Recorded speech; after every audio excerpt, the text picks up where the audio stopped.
Hi friends, I'm Sherry and this is Gardening in the North, and this is my very first gardening tour of the 2022 gardening season. And I think for the first tour, what I'm going to do is really just walk around and talk to you about what I've planted, why I've planted it, and why I've planted it where I planted it. And then maybe go into a little bit more detail in the next video on different varieties and different types of vegetables that I'm going to be growing. So let's get started. This is the hill garden, and I'm spanning from west to east right now. And so I just want to give you an idea of the layout of this garden area so that as I walk around, you'll be able to have a better understanding of where I'm walking and somewhat what the design layout is. So I always like to start my tours off with the asparagus patch. And I think the reason that I like doing that is because the asparagus is really one of the first perennials that I have in my garden that grow so fast. And so while everything else is really small, I can always count on my asparagus to grow really green and lush. And so I think of asparagus as a special gardening or gardener's treat. And the reason I say that is while you're planting out your garden, your seedlings, and you're putting all that hard work into your garden space, asparagus rewards you because you can harvest your asparagus at the same time that you're planting out the rest of your garden. So I consider this a gardener's treat. Let's talk about tomatoes. So tomatoes are one of my favorite things to grow. There are so many amazing varieties. I haven't even touched anywhere near the number of varieties that there are out there. I'm currently growing 26 different varieties, which total that I've planted out 75 plants. And so I have a lot of cherry tomatoes. These ones here are banana legs. I have a lot of slicers, a lot of tomatoes that are new to me. So this one here is orange peach, and I've never grown this one before, but I can't wait to taste it. And so I tried my best to do 3 of every plant that I have. Most of the time it worked out for me. I am trying the sunrise bumblebee again. Last year, if you were with me last year, you know that I had a really crappy tomato season. And so my tomato plants were not great. They were really weak when I planted them out. I think I probably killed, I don't know, 10 to 15 of them because they were so leggy and weak. And so this year, it is amazing at how healthy they are. So healthy. And so here we have striped Roman. And again, they're just so healthy looking. Now, I do have to come around and pull out all of those little suckers that are in the armpits of the plants. I have pruned them a little bit. It is usually what I do is I prune them right up to the trellis. And then I just pull out the suckers that are in the armpits and make sure that the trellis helps them to stay upright. And so we're just going to span over to this area. I have all my tomatoes planted over here as well. So we have Napa Chardonnay, we have Sweetheart Cherry, we have Candy Cherry. Now I have cherries and slicers all planted together. I mean, it's a lot of work planting out 75-ish tomato seedlings, and I was just happy enough that I was able to label them correctly, fingers crossed. I do want to take a minute to kind of go in behind where I have this second grouping of tomatoes. I'm going to try not to step on all the raspberry plants here. I just want to take a minute to appreciate these raspberry plants here and to tell you a quick story about them and the reason why I'm not going to pull them out, even though they may be a little bit of a hindrance or a burden to the tomato plants that are in front of them. So I just showed you that raspberry patch over there. And so when I first moved to this property, I made that my raspberry patch. I went to a nursery auction and I think I bought roughly 15 to 20 raspberry plants that were, I think, $2. Like, they were so dirt cheap, I couldn't pass them up. I came home with them. I planted them in this area that I thought would be an amazing raspberry patch area. Next year, or fast forward to the next year, so we moved here in 2017. I bought them in September, October of that year. Fast forward to 2018, and none of them grew. So I left them thinking that maybe they were just in a little bit of shock and that they would come back. Fast forward to 2019, and I decided that they did not like that area. Some of them started to have a little bit of growth on them, which indicated that they weren't dead, but they weren't happy either. So I dug them all out and I put them around the pool fence, which they seem to love. Now, fast forward to last year, which was 2021, and I started to notice that there were a few raspberry plants popping up in that area. And I thought, well, that's interesting. So I dug them all out and I actually moved them to the front yard into our food forest. Now, fast forward to this year, 2022, it is a raspberry jungle there now.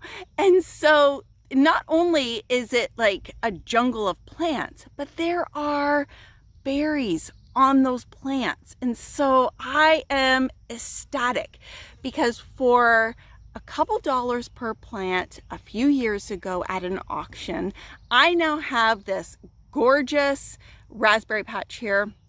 I have raspberries all along the pool fence, which are out of control, as well as raspberries in the food forest. It's a win-win. Cucumber time. So for those of you that were with me last year as well, you know that it was an epic fail.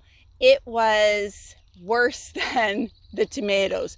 I at least got enough harvest off of my tomato plants last year, even though they were extremely weak and leggy, that I was able to preserve them and freeze some while we were eating them. But cucumbers, it was a no-go. They did not do well at all. And so I'm gonna go in real close just to show you how well these plants are doing. And so I'm really happy that they're taken off. We have 3 different kinds. I think I planted a pickler, a mini white, as well as just a regular green marketplace cucumber. And so right beside it, if I just span over, are some of my pepper plants. Now, I did plant, and I'm almost embarrassed to say it, I did plant 140-ish pepper plants. And so I'm going to get in real close here just to show you this guy right here. Oh, it's awesome. So amazing. So beside the peppers are my Spanish onions. And you'll notice that there is a fence around them. The reason for that is I grew those onions as well. And so I didn't want the dogs running through the onions while they were like such vulnerable little seedlings. However, if I back up a little bit, you'll see the fence right here has been pushed down. You'll also notice that there is a crater in the middle of the onions, and that is a thanks to our puppy Lily, who doesn't understand how much work goes into planting a garden.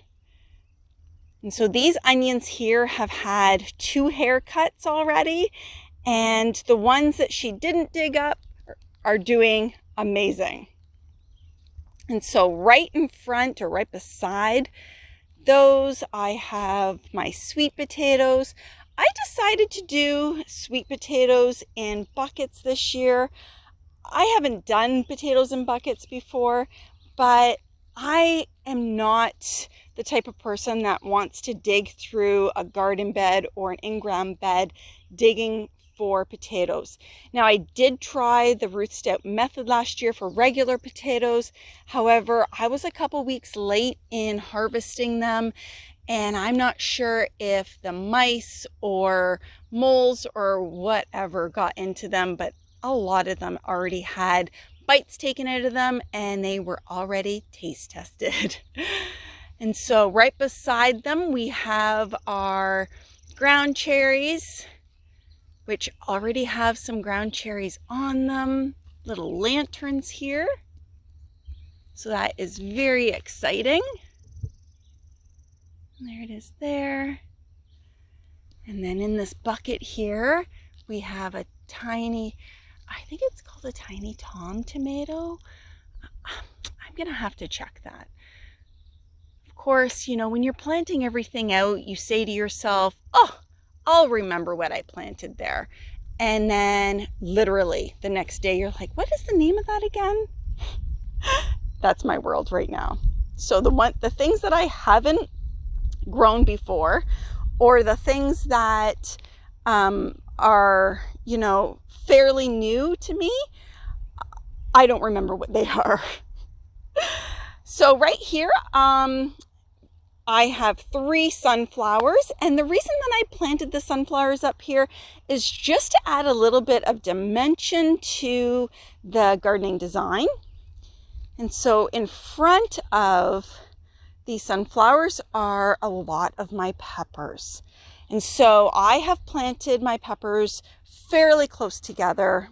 They've always done really well being planted close together, so I'm not worried that they're not going to have enough space. I'm probably more worried about the fact that, you know, because they're planted so close together, that it might be hard for me to harvest all of the fruit that I get, because I might not be able to see it, but I will try my best. And, you know, normally I wouldn't do this many together, but I had a really hard time. I tried to give away some peppers, but I couldn't bring myself to, you know, destroying any of my plants that I couldn't give away just because I didn't have space. And so I made sure that I had space. Now, one thing I do want to point out is I'm just going to come over here and I'm going to show you that I have 2 rows here. So you will see that there is a row of yellow monster here and a row of yellow monster here. Now, the reason that I have put these 2 rows together is because one row I pruned them. So what that means is, you know, about 6 weeks ago, I actually topped them off, cut the tops of the plants off. The other set, or the other row, I didn't do that. So this is going to be a really good experiment to see which set or which row of yellow monster peppers grow bigger and produce more. The ones that I topped or the ones that I didn't top. Now, all of these pepper plants have been planted right into the ground. Now, if I just span over here, you'll see that these ones here, like the first set or the first grouping of peppers that I showed you, are in black containers. And so I did this because peppers are more of a tropical plant. They like their heat. And it was my thought process that putting them into these buckets. They have the bottoms cut off of them so their roots can grow as deep down as they want. But it would hold in the heat for them and give them that heat that they like.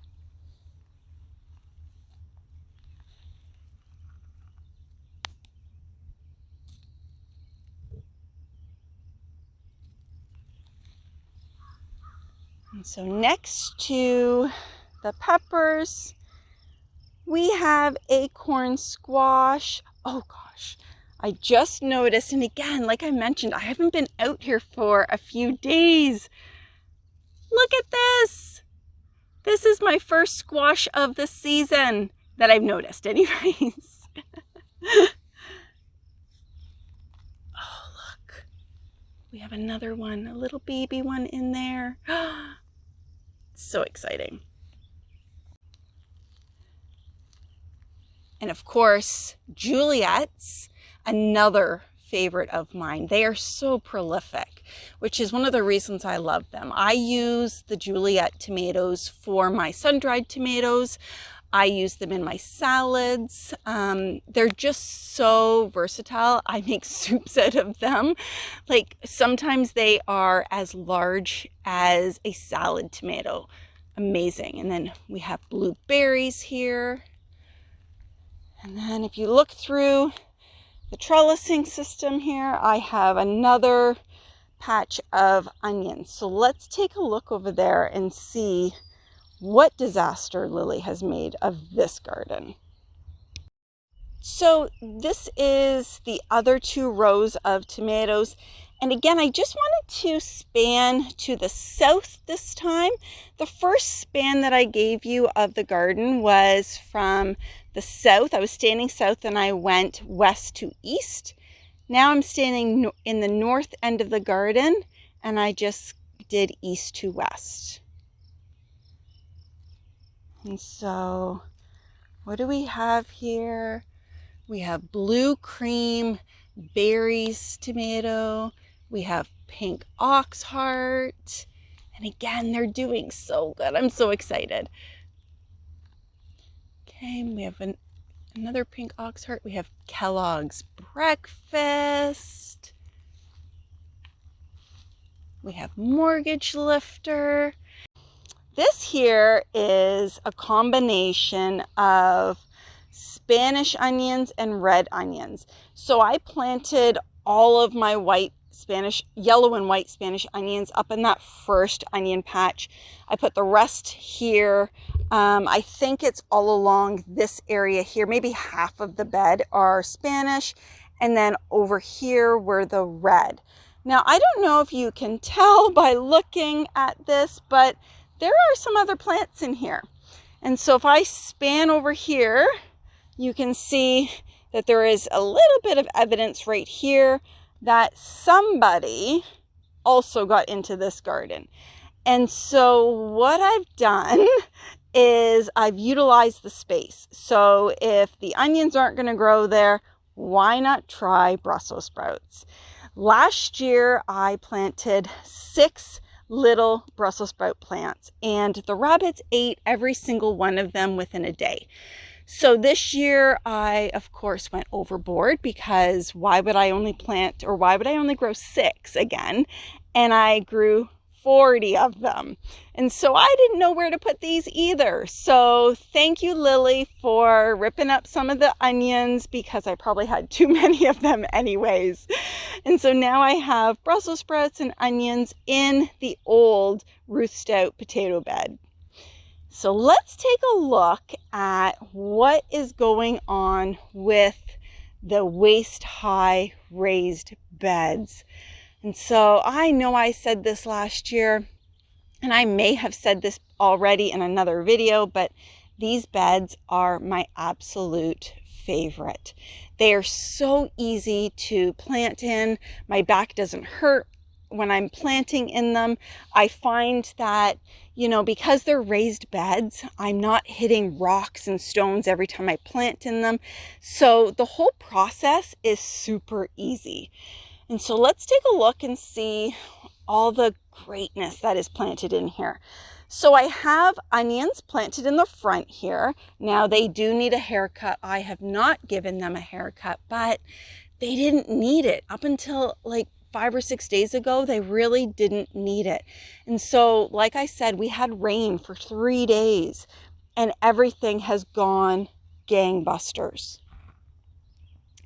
And so here we have bok choy. And so I decided to let the bok choy go to seed because I want to seed save. I want to have a lot more seeds. I want to be able to share those seeds with family and friends because who doesn't like bok choy? We cook, we stir fry it, we saute it as is by itself, like in the full leaf. We also slice it up really thin and throw it in our salads. Like it is so yummy. So this big greenery here are radishes. Now let's take a look in here. Oh gosh, oh my gosh, I have to pull this one. Look at this. Oh my gosh. So one of the things that we've started doing with our radishes this year, the end of last year, is we've been putting them in our air fryer with all our other vegetables, and they are amazing. And so I purposely grew them so that we could have the radishes and I could give the greenery to the chickens. So in front, I don't know if you're going to be able to tell the difference between the leaves here, but this leaf here is from a green striped squash. So that is going to grow up this trellis here and it is going to be so beautiful. Having something that is a little bit more unique. The squash that will be growing, I believe, end up looking a little bit more like a U-shaped, but they're green with white stripes on them and they're gorgeous. Then we have beets. I did a whole bunch of beets. Now I planted my beet seeds differently this year. Last year I put 2 beet seeds in together. I dug out a little bit of a trench and then I put 2 beet seeds together. This year I wanted to try something a little bit different and I spaced out the seeds according to what the package said. And I have to say that my way maybe uses a few more seeds, but the production, the amount of beets that I get doing it my way is better. So I won't do it this way again. If I come over here, you can see that there are a lot of spaces, empty spaces in here. So it's a little bit, disappointing, but you don't know until you try something new. So these here, this lovely plant here is the tromboncino. So I have planted 3 of them along this trellis here. It's probably too many, but as I was planting them out, I realized that there were a lot of things I wanted to plant on these arch trellises. And I just thought, you know what? I don't want to only plant 2. What if one of them doesn't make it? Then I only have 1 plant there. So I decided to do 3. So I'm just going to span over to the next box. On this side, I have the rapacante. And so some of you were asking me, what is the difference between the tromboncinos and the rapacante? And really, there weren't a whole lot of differences. The taste is very similar. They look slightly different. And the only difference I can tell you really is that I got one set of seeds from one seed company and the other seeds were from a different company. And so these guys here are Baby Pam, I think. Let me see what the sign says. Yes, Baby Pam pumpkin. So that's what these ones will be. And I just thought, wouldn't it just be so gorgeous to have little orange pumpkins hanging off of this trellis along with those white striped or green striped squashes beside it. And so I do have some space right in here. I did have a lot of radishes in there that we have harvested and eaten already. So I did pick up a few edamame bean plants. I haven't grown edamames before, but they are a bush variety. And I am going to plant a whole bunch of them, or I shouldn't say a whole bunch of them. I have 6 plants. So I will be planting probably 3 of them right there. And then as we eat those radishes, I might plant a few more. So in front here, we have a few more, or I guess more than a few more. We have more beets. And I want to tell you what this is, but for the life of me, I can't remember right now. It is a type of Japanese cabbage. We have been harvesting it and putting it in our salads. It was one of those free packages I got from Baker Creek, and I would definitely plant that again. It will become one of our staples. I really like the flavor of it in our salads. And so, surprise, more beets, but you know, we love beets. So my favorite ways of doing beets are either barbecuing them, you know, the night that we have them. As we near the end of the season and I need to preserve them, what I'll usually do is roast tray after tray after tray, and I will roast them until they're probably about 75% done. So you can stick them with a fork, and then I let them cool and I freeze them. So all winter we were pulling out roasted beets and they were so delicious. Okay, let's turn to bed number 3. So in bed number 3, I have carrots and some sunflowers, because who doesn't love a beautiful sunflower? And again, I'm disappointed with the carrots. I really tried to follow the seed package direction, and instead of overseeding, I really tried to space them out. And so the reason that I tried to do that with the carrots is solely because last year I overseeded and then I had to thin, and it was such a pain in the butt that I thought, well, maybe I don't have to thin them this year. So across from the carrots, we have cucuzza squash, which is also known as an Italian squash. And so my understanding about this particular squash is that they are fairly thin. They'll grow nice and long, similar to the rapicante and tromboncino, except that they won't have that ball at the bottom where all the seeds are. And then we have our beautiful lavender. We did have some lavender in box number 2 that I didn't show you, but like, how beautiful is this? And then right beside it, we have cilantro. Now, you're either team cilantro or forget it. You don't want to have cilantro anywhere near you.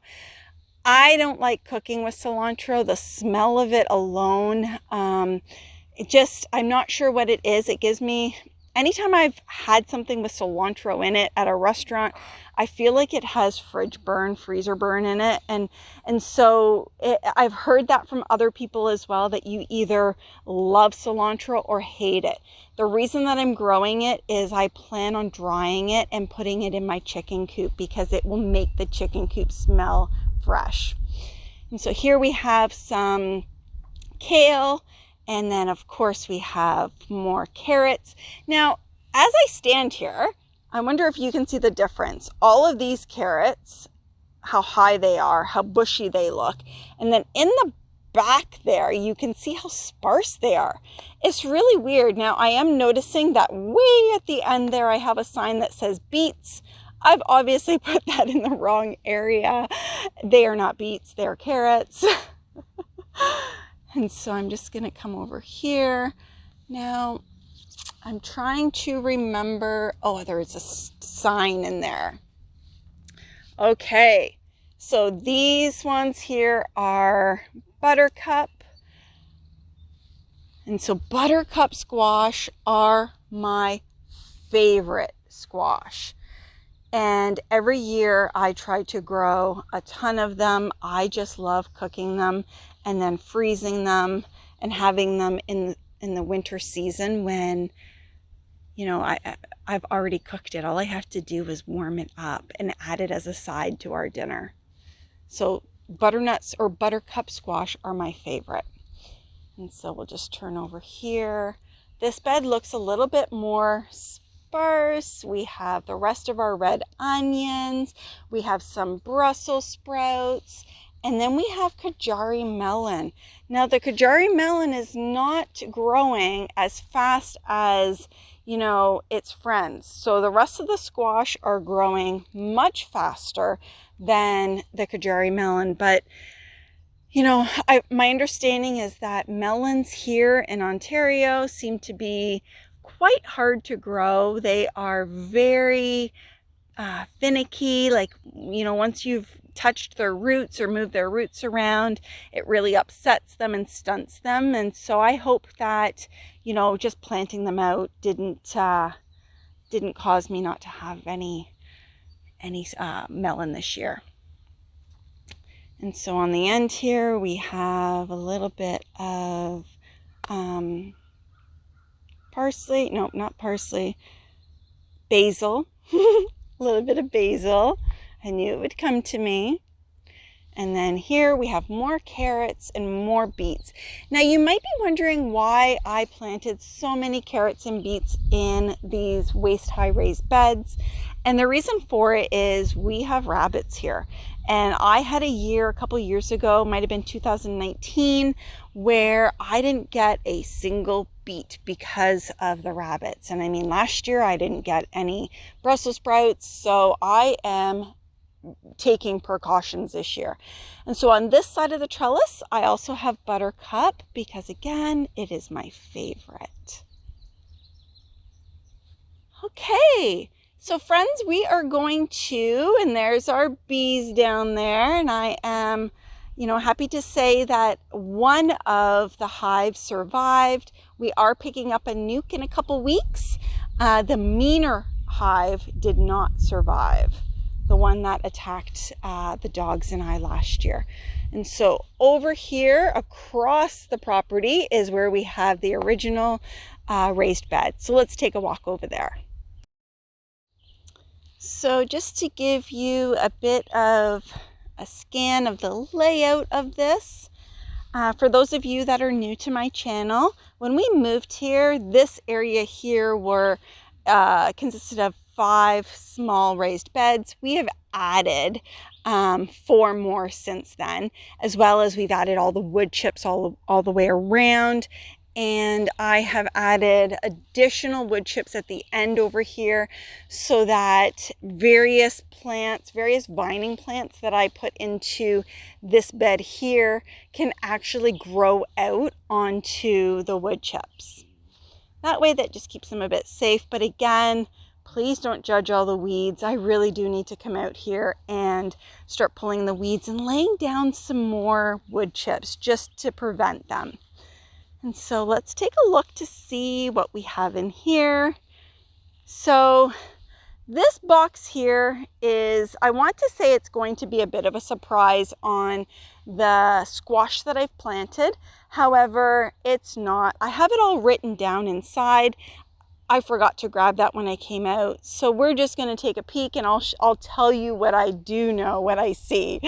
So I have planted some peppers in here. So you'll see here, this is a pepper. Over here is a pepper. We have eggplant, which are the, I want to say the shoestring ones, which I love. And then over here, and this is the first time that I'm actually seeing the growth. These are fava beans. And now I've never grown this type of bean before, but a neighbor graciously gave me a bunch of their beans and said that I should plant them, that they actually harvest them fairly young and throw them in their omelets. So I am dying to try that. Now, if I go down here, I want to show you this sunflower here and this sunflower here are called short stuff. So I thought that they would be perfect as an entryway into the garden. Now you can see a little bit of growth coming through here. These are zinnias, as well as some calendula. So that is just going to be gorgeous next to the fava beans. If we continue on, we have, oh my gosh, we have zucchini in here. Guys, the gardening season is on. It is on. Oh my gosh, that is amazing. I'll be able to harvest that. There's 2 in there. I will be able to harvest these probably in 5 days. I'm so excited. So excited. Okay, so in the middle here, I have, oh, the sign is over there. I've done 2 different jalapenos. Oh, the ones in the middle of this bed are pumpkin spice jalapenos. How cool does that sound? And so let's just take a look. Oh my God, I have yellow zucchini as well. Okay, so I know all of you watching are gardeners, and you can appreciate that my excitement on actually seeing fruit growing is probably what you see, or the excitement you feel when you see your stuff growing as well. This bed here are all my regular jalapenos. And so they did amazing last year, and Cowboy Candy is a hit amongst my family. So I'm just going to span over here.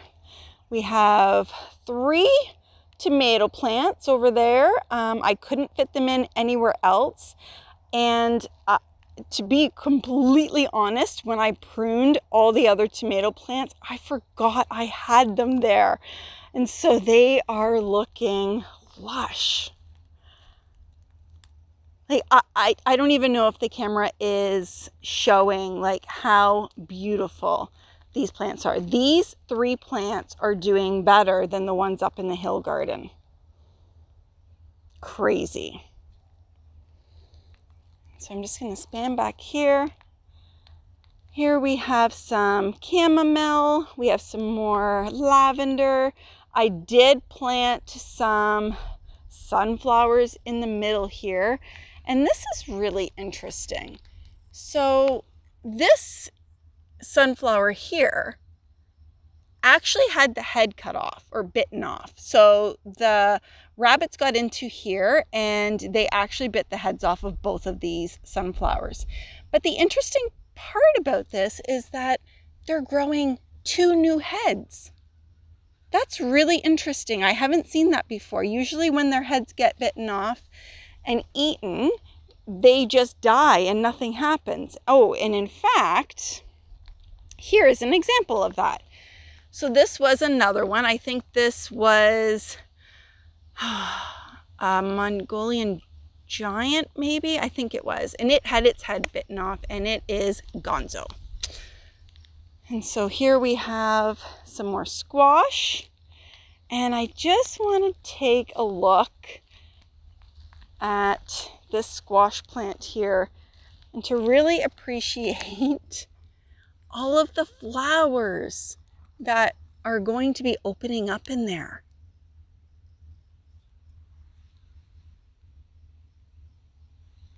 All my hard work is paying off. I just feel like I can see the benefits of it now. I mean, we all know that there are benefits of it, but when you see the growth, you really do appreciate all your hard work that you put into it.